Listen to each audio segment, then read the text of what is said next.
我重生在闺蜜敲诈外卖员得手的下一秒，手机到账提示音清脆悦耳，一如前世。她笑靥如花，看又赚2000，这群软骨头。我看着她，胃里翻江倒海。上一世，她被这个软骨头用工具处理了多次，却因慌乱中报了我的名字和门牌号，最终被带离并失去生命迹象的人是我。这一次，我抚摸着她手机相册里悄悄拍下的我的身份证照片，笑得比她更甜。慢慢，下次投诉记得用你自己的身份证哦。她背影僵住，而我已走向相关部门。叮，支付宝到账2000元。提示音在狭小的合租公寓客厅里格外清晰。林薇放下手机，拎起新买的链条包，冲我眨了眨眼。搞定，晚班要迟到了，先走了。婉晴，门被轻快带上。我沈婉晴站在原地，直到确认高跟鞋声消失在电梯口，才猛地冲进卫生间，对着马桶干呕，喉咙里泛起铁锈味，眼前反复闪现的却是冰冷刀锋、碎裂骨头以及无尽黑暗。不是幻觉，我重生了，失去生命迹象。在1周后，对方是刚才那个转账2000块给林薇的男人，一个被投诉到丢掉工作、身患双向情感障碍的前外卖员赵刚。而赵刚找上门时，林薇惊恐之下脱口而出的是我的名字和这个合租房的门牌号。他甚至在我被带出门时，死死抵住了内侧的卧室门。灵魂飘荡时，我亲耳听见他惊魂未定的打电话：妈，吓死我了，有个不太正常的人把沈婉晴带走了。谁让他总爱用自己的信息乱投诉，关我什么事？信息乱投诉，冰冷真相淬成毒针，扎进我失去过一次的心脏。林薇每次维权留的都是我的电话、我的名字，甚至我的身份证号。我冲到林薇紧闭的卧室门前，密码锁。前世他炫耀过，密码是他生日加我的缩写，因为最好记。我颤抖着手输入，咔嗒开了。房间凌乱，梳妆台上摆满他靠维权得来的奢侈品小样。我目标明确，拿起他放在充电的手机，面容解锁失败，密码。我试了他的生日，屏幕亮了，我快速翻找，相册隐藏文件夹，需要密码。我试了我的生日，打开了，里面整齐排列着10几张照片，我的身份证正反面，手持身份证的半身照，甚至还有我某次随手放在茶几上的银行卡照片。拍摄时间跨度长达半年，另有一个备注为话术库的备忘录，记录着针对不同行业的投诉威胁模板，末尾标注刘沈婉晴信息，地址锦华苑7栋1203，每一个字都像烧红的烙铁烫在我的视网膜上。难怪赵刚精准的找上了沈婉晴。变化与恐惧过后，是冰一样的冷静。我不能第二次失去生命迹象。第一步，切断他与我的一切信息关联。我没有立刻惊动他，而是像往常一样收拾了简单的行李。第二天一早，我向公司请了事假，理由是家中急事。然后我带着户口本和身份证，直奔老家所在的区政务服务中心。我想申请变更姓名。我对户籍窗口的工作人员说，理由工作人员例行公事。我垂下眼，声音压低，带着恰到好处的颤抖。长期被同事冒用身份信息进行不恰当行为，已经严重影响到我的个人生活和安全，这是部分证据。我将手机里拍下的林薇备忘录中带有我信息的片段以及他相册目录的截图递过去。工作人员仔细看了看，神色严肃起来。冒用身份信息是违法的，你可以向相关部门反映。我准备拿到新身份后立刻去反映，我语气坚定。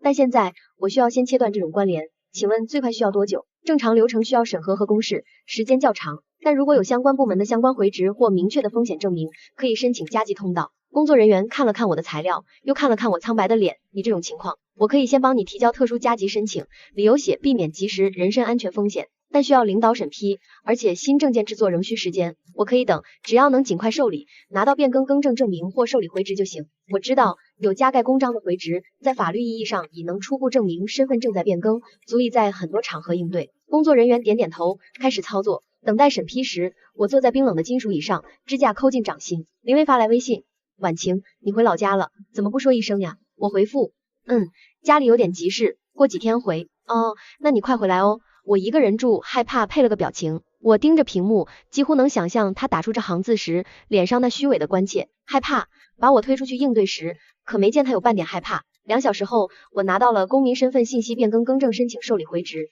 上面清晰印着我的旧名沈婉晴，申请日期、条形码和业务专用章。工作人员告知，加急申请已通过，新身份证制作周期压缩，约5至7个工作日可领取，届时会短信通知。在拿到新证前，这份回执可以配合旧身份证，证明已申请变更，正在流程中。工作人员嘱咐，谢谢。我将回执仔细收好，放进贴身的包里。这张纸是我新生的第1道护身符。我没有立刻回家，而是在老家旧宅里独自待了3天，梳理记忆，平复状态，演练可能发生的每一种情况。赵刚会在什么时候上门？按照前世，大概在我失去生命迹象后2天，也就是我返回出租屋的当天或次日，林薇的贪婪不会停止，赵刚的状态也在累积，我必须回去，不仅是为了亲眼看到林薇的后续，更是为了确保这一次那些事情绝不会错误的落在我头上。3天后，我踏上了返程列车，车窗外的景物飞速后退，我知道前方等待我的不再是任人安排的命运，而是我亲手为林薇铺好的另一条路。只是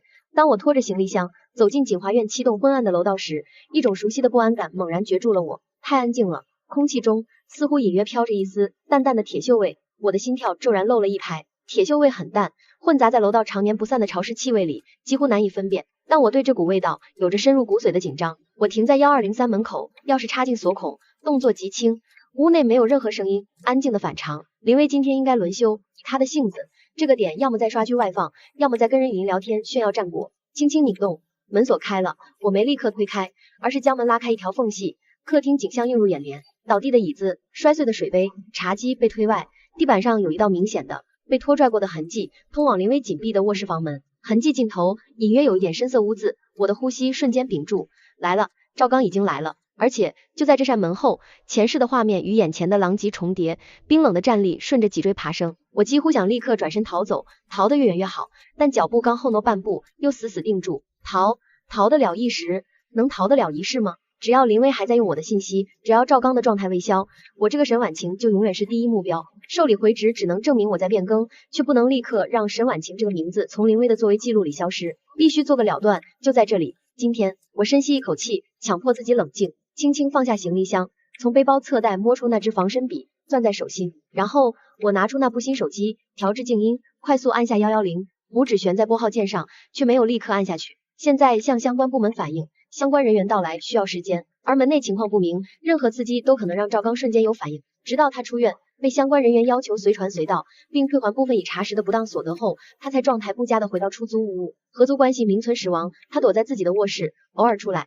看我的眼神充满了其他情绪和紧张。我知道他恨我揭穿他，更恨我影响他没能拿到赵刚家属的可能补偿。是的，赵刚有个大伯叫赵建国，在赵刚被寻找、林薇住院期间，这个看起来老实的男人来医院找过林薇。我从相关人员那里得知消息，提前等在病房外。赵建国50多岁，皮肤颜色深，手指粗糙，穿着洗得发白的工装裤，手里提着一袋水果，脸上带着客气的表情。我走过去，低声说：“赵伯，我是沈婉晴，苏唐。赵刚的事，我很遗憾，但病房里那位可不是容易相处的人。他之前靠投诉获得过不少东西，你们的小店经得起查吗？”他正琢磨着问你要不少补偿呢。赵建国愣住了，看着我，又看看病房门，眼神挣扎。可刚子让人受伤了，让人受伤是不对，该按规矩处理。但他若借此向您提出过分要求，也是问题。我点了点手机，他之前类似行为的转账记录、聊天截图，我碰巧有一些，如果需要，您可以提醒他一下。赵建国浑浊的眼睛里闪过一道光，他对我点了点头，没说什么，转身进了病房。门没关严，我听到林薇起初尖利的嗓音，没有20万，我就让他不好过。你们这种店专门雇状态特殊的人送外卖，应该负责。接着是赵建国压抑着的低沉的声音和隐约的行为记录、反应等字眼，声音越来越小。最后，林薇几乎是尖叫着：“我撤，行了吧？走，你们给我走！”赵建国走出来，对我微微点头，背影弯着，却带着一丝放松。后来相关人员告知，林薇果然签署了相关文件，不再追究赵刚此次行为，条件大概是赵建国不追究他以往的行为。相关人员对林薇的调查因证据分散，部分金额较小，受影响人怕麻烦，不愿深究等因素，暂时进展缓慢。他像是躲在暗处状态不佳的某种东西，安静了几天，但我知道他不会停止。贪婪和怨恨是他的动力。果然，1周后，本地生活论坛和几个短视频平台开始流传一篇内容：黑心地方雇佣状态特殊人送餐，入室后竟有文件，怎么回事？文章以受影响者口吻详述我如何被一家小吃店用状态特殊员工送餐，因迟到给差评后遭其上门影响，身心受创。文中强调对方背景特殊，仅被短暂处理，家属疑似用钱和关系解决，迫使我签下文件。文末附上打了马赛克的痕迹照片、诊断书以及一张远远拍摄的模糊的赵记快餐门头照片，情绪饱满，细节不实，极具煽动性。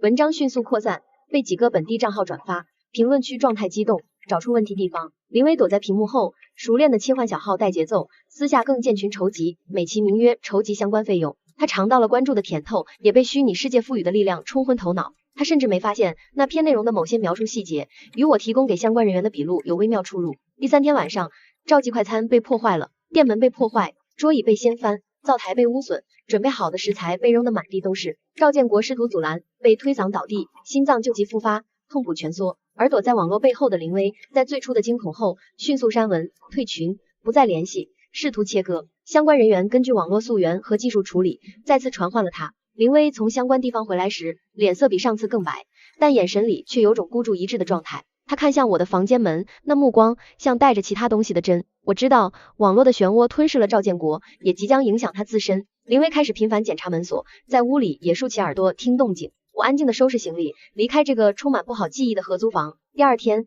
在新的出租屋整理最后几件物品时，床头柜上的旧手机屏幕突然亮了，是一个陌生本地号码。不知为何，我按了接听，听筒里传来林薇崩溃到极致的状态不对的哭嚎，伴随着剧烈的撞门声和一种令人不自然的金属摩擦的噪音。苏唐，救救我，求求你救救我，他回来了，赵刚回来了，他要让我不好过。林薇的惨叫和撞门声透过手机听筒持续不断的传来。开门，你以为躲起来就没事了？苏唐，苏唐，我错了，我真的错了，我不该用你的信息，我不该推你出去，你救救我，帮我向相关部门反映，快啊！林薇的声音因为极致的紧张而变调，语无伦次。我举着手机，静静听着。就你，我对着话筒，声音平静的没有一丝波澜。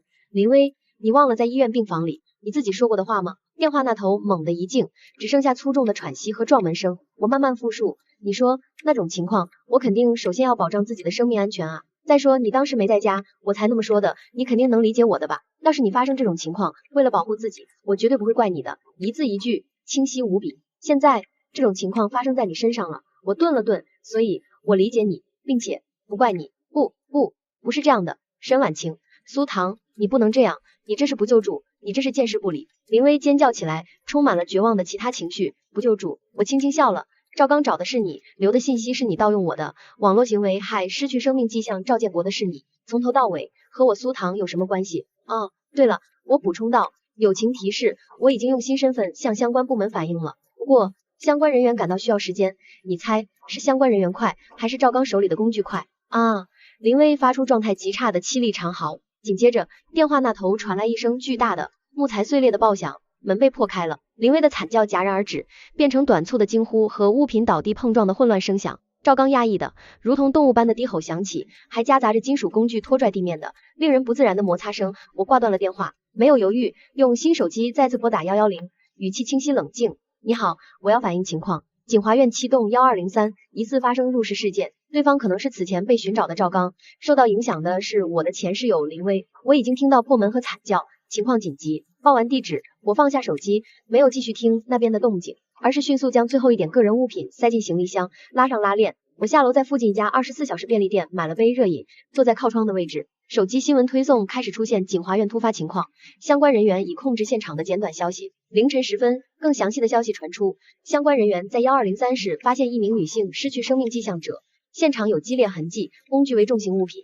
对方赵刚在企图离开时被相关人员围住，激烈反应后被控制，现已抓获，事情正在进一步处理中。配图是打了马赛克的现场和赵刚被带上车的侧影，他低着头，看不清表情，但侧脸轮廓僵硬，仿佛凝固着无尽的混乱与状态。我关掉新闻，慢慢喝完已经凉透的咖啡，结束了。林薇为他长期的贪婪、不恰当行为和推卸责任付出了代价，赵刚为他偏激的行为也将接受处理，并背负着间接影响唯一亲人大伯失去生命迹象的东西。而我，苏唐，新的身份，新的人生，前世状态的冤屈，在今世以这样一种方式得到了处理。我没有感到特别的情绪，只有一种深沉的疲惫和放松。这些事并没有带来喜悦，它只是搬走了压在灵魂上的东西，让我得以喘息，重新看见生活的光。我开始新的工作，结交新的朋友，小心翼翼但坚定地重建生活。偶尔我会想起那个雪夜，想起赵刚发红的眼睛，想起林薇躲在门后那张紧张又虚伪的脸，但那些画面渐渐褪色，变成了警示的符号，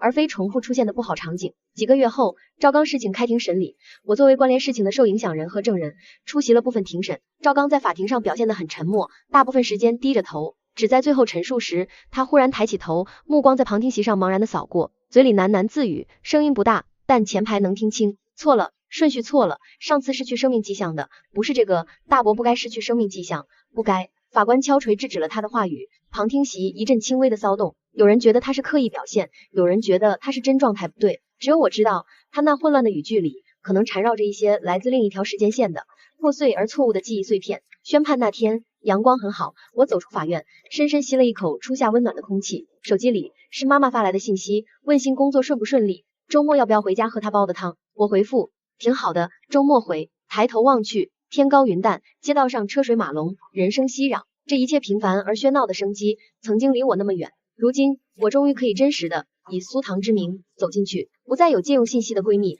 不再有带来麻烦的人，只有我自己和这重新获得来之不易的往后时间。我迈开脚步，汇入人流，前方是新生活的开端。